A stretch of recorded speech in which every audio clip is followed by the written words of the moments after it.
Hi, it's Jeff Alpin, the Big Game Hunter, and welcome to Career Coach Office Hours on May 17th, 2022.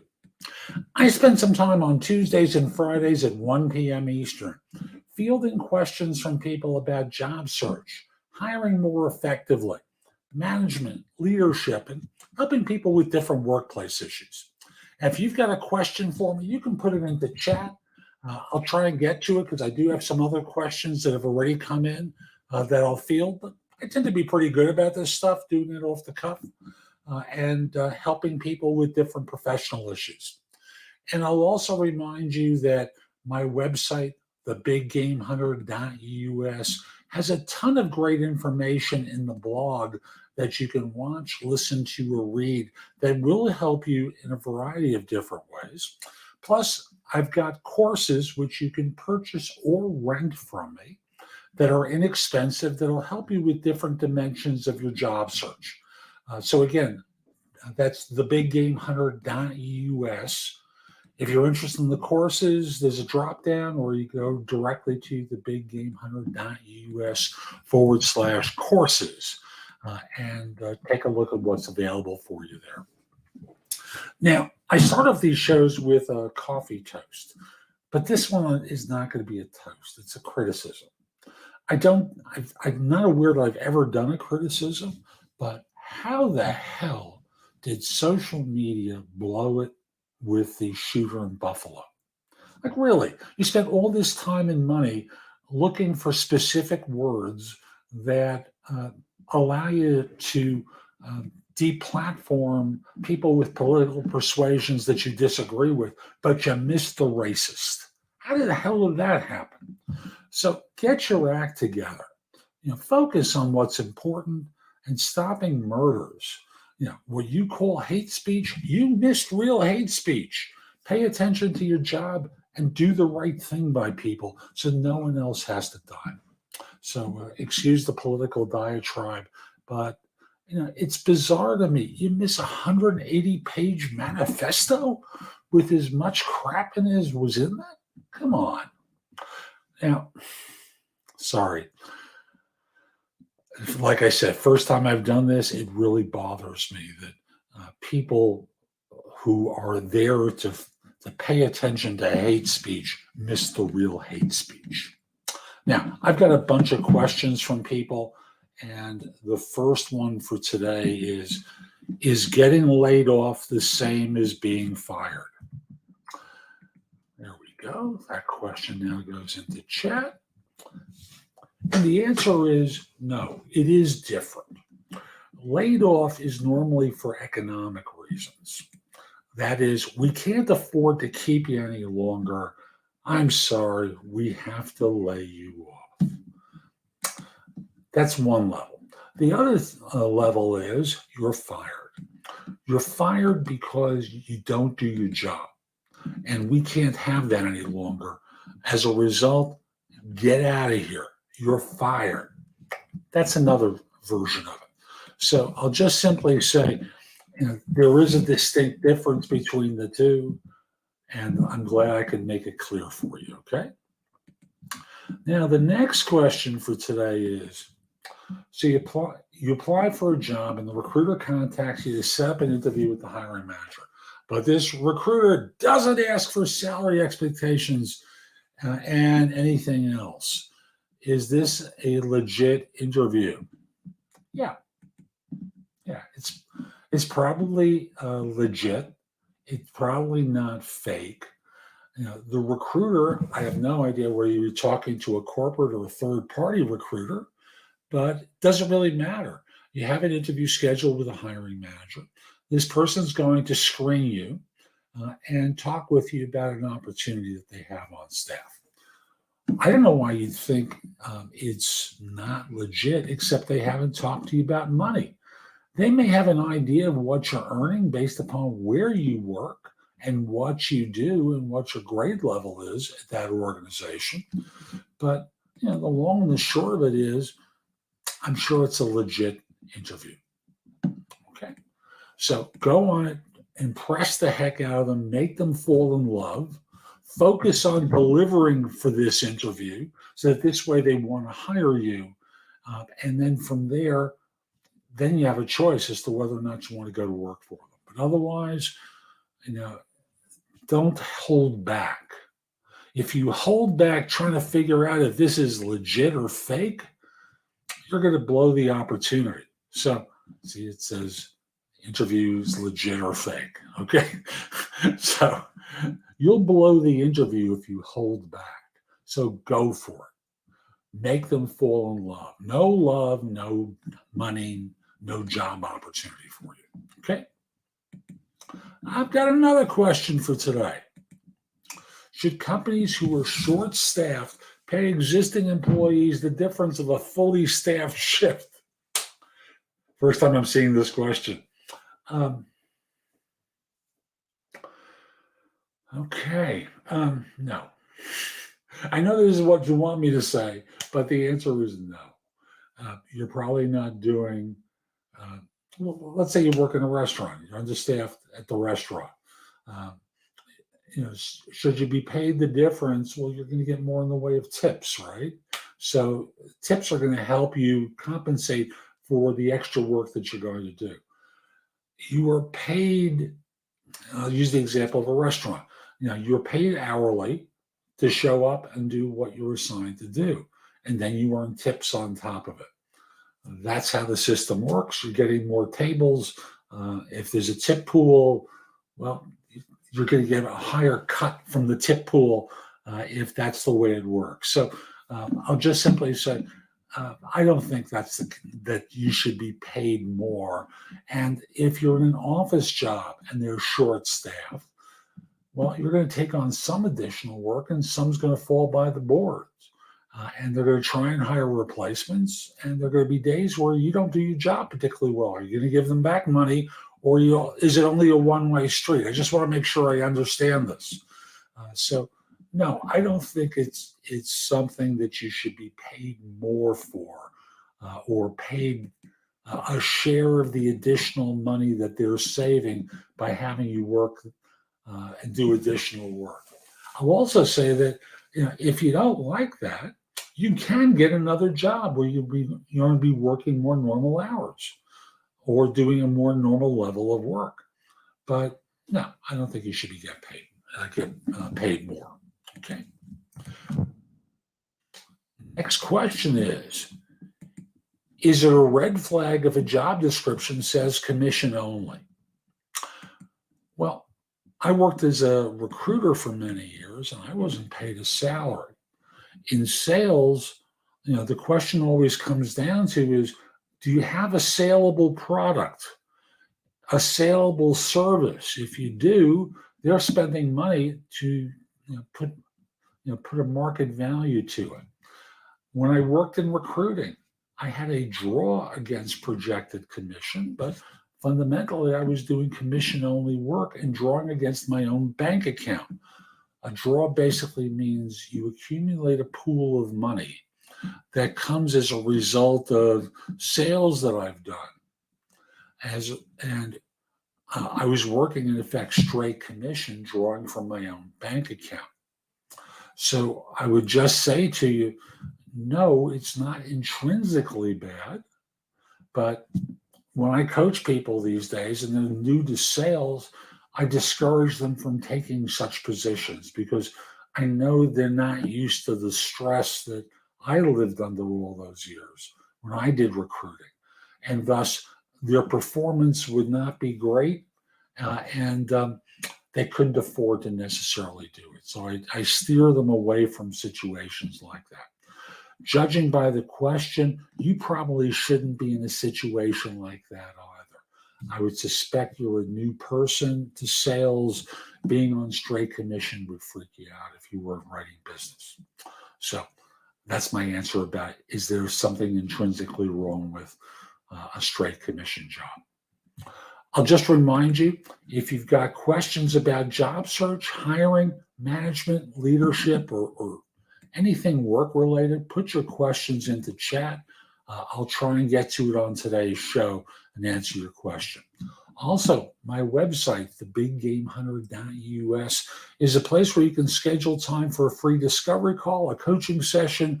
My blog has more than 12,000 searchable posts in it. You can find about my courses, books, and guides, the courses you can purchase or rent. The rental feature is new. So you can rent my courses there. I make them available very inexpensively. I think a rental is less than $10. Let's put it that way. And you can also subscribe to JobSearchTV on YouTube. Download it as an app for Amazon and watch me on your big screen set. And subscribe to my podcast, No BS Job Search Advice Radio, which is the #1 podcast in Apple Podcasts for job search. It has almost 2,400 episodes in it. I've done it for more than 11 years now. No show is close to that in terms of numbers of episodes. So again, that's No BS Job Search Advice Radio. Now, let me see if I have a next question or what the next question would be. Here we go. Since programmers don't earn more than managers in a company, does it mean that managers are smarter than programmers? And why? Oh, it doesn't mean that at all. The jobs are different. And managers who control the efforts of a number of people are paid more than the people who do. And let's go an extra step. Directors who have managers reporting to them are paid more than the managers are. Does that make them smarter than the manager? No, it's a different job. And these people seem to be qualified to do these jobs in the eyes, in the eyes of the people that hired them. So this isn't about intelligence. This isn't about their smarts. What it's about, very simply, is that managers, directors, VPs are paid more than programmers because their work is valued to a higher level. It's that simple. Next question is, how do you respond to a job? Okay, I've got a question here from Terry, who says, no, they said the CEO was thinking about it. My previous job was 1099, which is why I wanted more on W-2. Okay, so if I'm understanding this scenario correctly, they discussed an offer with you, haven't made it yet. Your previous job was 1099, and now you expected to be hired on a W-2 and asked for more than the 1099.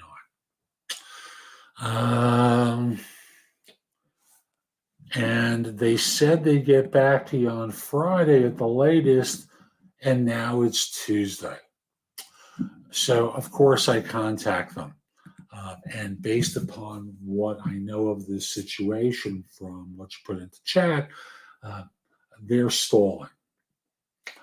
Or they're in the process of trying to figure out how to say no to you, or they're going to try and renegotiate you to a lower level. So I would get on the phone with them, schedule a time to speak with whomever I've been interacting with in decision-making mode. Maybe it's the CEO, maybe it's a director or manager, and simply say, I'm a little confused here. Like when you have a consultant on billing, do you pay them the same rate on a W-2 as you do on a 1099? No, of course not. Why is there any question about this with me? And kind of put it back at them to explain why they're going to try and finesse you into doing something less than they would for one of their consultants. You have the potential, if I remember correctly, you're looking at sourcing roles. And as a result, you're going to generate revenue for them just like the consultants do. As a result, I don't see a reason why you should be taking less. And I also don't know your financials. If your financials are such that you need the role, Maybe you play a little hard to get after they make the new offer. Tell them you're going to think about it for a day or so. What's to think about? You've taken 4 days so far, or 5 days, or a week. What's the big deal about me thinking about it? You see where I'm going with this. Play a little hard to get. See if they'll cave. They probably won't. But I would simply say try to get them on the phone to have a conversation with you. They said they'd be back to you the latest on Friday. Now it's Tuesday. Um, and I know you want to say yes because otherwise you just let this ride. So try and get them on the phone and have a conversation with them. Okay? Let's go to the next question. How do you respond to a job offer without accepting it? Well, I kind of gave one example of that with Terry, and that's to say, okay, I'd like to think about it for a little bit. Well, what's to think about? I found in the past when I make hasty decisions, I've made mistakes. So what I've decided to do is spend a little time weighing the proposal that you made. And I'll circle back to you day after tomorrow and let you know what my thoughts are. Okay? And then from there, what you can do is go through a list of questions that start off with unimportant, easy ones, like benefits clarifications, and then progress to the more important issues that you have. So the idea is to stall, to buy yourself a little bit of time in order to stall for another situation. That's probably the best way I could put it, because I think that's what's really going on here. Another question I received. When should you bring up salary, the salary question in a job interview? Actually, they bring it up. They bring it up when they talk with you about what you're looking for and try and get a flavor for what you've been earning, if that's a legal question in your part of the world, your part of the United States. In the US, there are a number of places where it's not legal to ask that question anymore, what you're currently earning. They can legally ask what you're looking for. So they'll normally bring that up as a subject and then follow up with, are you willing to be flexible? And the response to that is, it's hard for me to say yes to whether I'd be flexible because all I know is the job description, which may or may not be accurate. Haven't met my future manager, haven't met the team, don't have an idea of the expectations for the role. Well, it's in the job description. Well, many of the job descriptions aren't completely accurate. So I'll just say, I haven't met my boss, haven't met the team, don't have an idea of the expectations, the quality of the team. Could we circle back to that after I've had a chance to meet with everyone and go through the process? They'll try and push you. You don't allow yourself to be pushed. They bring up salary. Their job on their side is to get you to acquiesce at the earliest possible point to a lower salary, to being flexible about salary, even though you don't know enough to make a decision about what the real value is in the role for you. So don't be compliant. Flip it back to them like I just did with you, okay? We go to another question. What is the best real-life way to practice for job interviews? And by the way, if you're watching this on whichever platform you're on, if you have a question for me, put it into chat. I'd be very happy to answer your question. What is the best real-life way to practice for job interviews? So the hard thing for me to in answering this question is, I don't know whether you're competent or not. I teach a framework for interviewing called the Ultimate Job Interview Framework. It's available through my website and a couple of other places. But if you go to thebiggamehunter.us/courses, you'll be able to purchase or rent putting this into chat so you have access to it. But you can purchase or rent any of my courses, including the Ultimate Job Interview Framework, which is uh, my approach to interviewing. And it's inexpensive. Like if you purchase it, it's under $25. If you rent it, it's probably 15. So not particularly expensive. Learn the framework, and then from there, practice with someone. See, one of the reasons I suggest you purchase or rent a course to learn how to interview is because most of you don't know how to do it well. You think you do, particularly those of you who are managers and above, but you actually don't. And the result winds up being that you wind up, well, practicing the wrong answers to your questions. So I always encourage people, learn how to interview like an all-star. That's what the framework will do. And then you practice with someone who's asking questions of you. And obviously, I can't help you be better at what you do for a living. There are people who know your field far better than I. So they can create a number of questions that you could practice with related to your field. But in terms of how to interview as a totality, that's really what my course does, and will help you a lot. Okay? So the best real life way is to work with someone. Speak the words. Don't just simply, recite them or think them, I should say.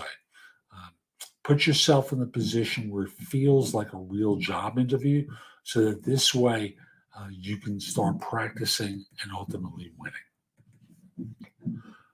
I've got another one. And this one, oops, sorry, clicked the wrong option here. There we go. When asked what are your salary expectations in the interview, should you go straight with a high amount?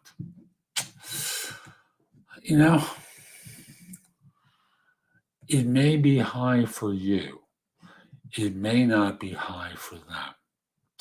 So here's what I would do. When they ask you about salary and you follow what I just told someone else about the compensation question, the way I turn it around is then say, and what's the range for the position? Got that? What's the range for the position? And thus what you're able to do is hear from them what the number is. And every once in a while, you get a jerk who plays a game with you. I asked you first. Yeah, I know. But what's the range for the position? And they'll eventually cave in and tell you. And then you respond by saying, I'd be looking for the upper end of that range or a little bit higher. And what that does is it avoids you committing to a number that makes them go, oh, no, I could not go. We cannot go to that level. If that's what you want, goodbye. We're done. Because some firms will do that. As a result, always defer and deflect off a question about compensation, so that in this way, what you're able to do is to learn the right number from them first. Say that you're looking for the high end of the range or above, and make decisions once you know more. Okay? We've got more here. How do leaders keep their cool under pressure? Ooh. Part of that is training. Part of it is they've been in situations many times before, and it's no big whoop to them. Sometimes they lose their cool, right? But fundamentally is the way they keep their cool is by keeping their cool. I know it's a stupid way of answering it, but it's what they do. They've learned that if they lose it and don't perform, they will be out on their keisters, which is a different way of saying the word butts, going forward. But what they're able to do is to keep their balance mentally and focus on problem solving rather than the fact that there is a problem. Normally, the reason people lose their cool is they're scared. And in being scared, they lose their balance, their equilibrium. They lose it. Don't do that. It doesn't serve you. So we've got another one. I think I'm going to do this and one more. So this question is, how do I get back to a rejected job offer after 2 months? God. You contact the firm that made the offer. You say to them, I made a mistake. Is the position still open? I thought incorrectly that this was not the right opportunity for me. And I was wrong. I'm really interested in this job, if it's still available. I'm really interested in this opportunity, if it's still available. Could we talk? And try and open a door with them again, so that in this way, you have an opportunity, you have a chance of getting the job. I wouldn't say a major chance, because I'm sure there's someone else they've spoken with who's qualified, but that's really the best way, is to sound humble, as though you made a mistake. Last question for today. Do you know it's wrong for you to speak against the leaders even when they're not leading right? Ooh.